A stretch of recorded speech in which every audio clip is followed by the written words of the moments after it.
Salhin from Canada.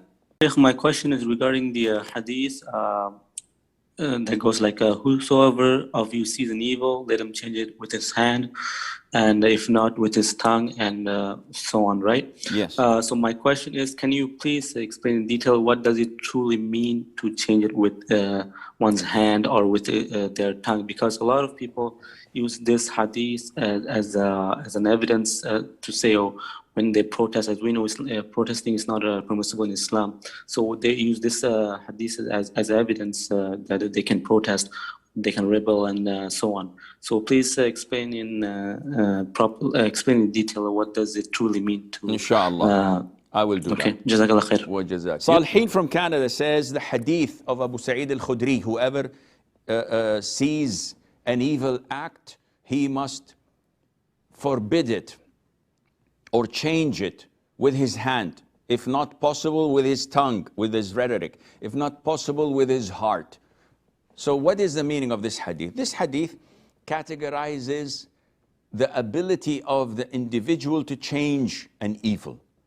So changing an evil with your hand is only possible in certain places upon those whom you have the right to change using force, such as your wife, such as your children. Or if the Muslim ruler sees evil among his subjects, he has the authority to change it with his hand. The Muslim judge, the police officer, they can enforce the Sharia forcefully with their hands, because this is the authority given to them by Allah. I cannot change it by hand upon people whom I don't have authority over. So my colleague at work comes and he places his cigarettes pack on the desk. I see it and I know it's evil. So I go to it and I open it and I break all the cigarettes and I throw it. He says, "What are you doing?" He says, "This is an evil and I can change it with my hand." No, wrong answer. This is an evil, correct. You have no authority over it.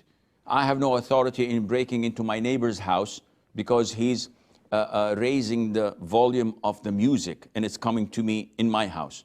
I have no right to do this. So we have to understand that the authority is given by Allah to those who are allowed to change it with their hands.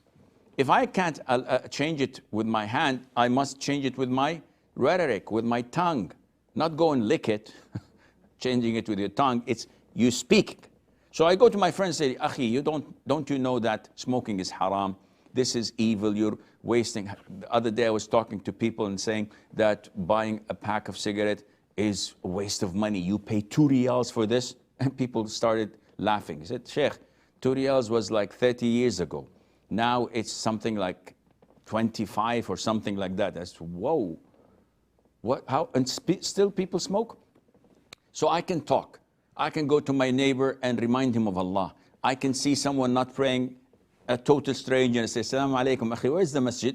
He says, "That away." He says, "Jazakallah khair, won't you come with us and pray?" So I can do this. Everybody can do that. If you're unable to do that, either because you are afraid. So someone is on his table with a bottle of scotch, half empty, his eyes are glowing red, and he has a 45 Magnum in his hand, playing with it. So I know that if I go and say, "Akhi, taqillah, fear Allah, drinking intoxicant is haram," he's going to shoot me right between the eyes. Should I do this? No, definitely not. What to do? I cannot change it with my hand. I cannot change it with my rhetoric. Then I have to resent it with my heart and acknowledge that this is an evil act, and Allah Azza wa Jal knows best. Yes.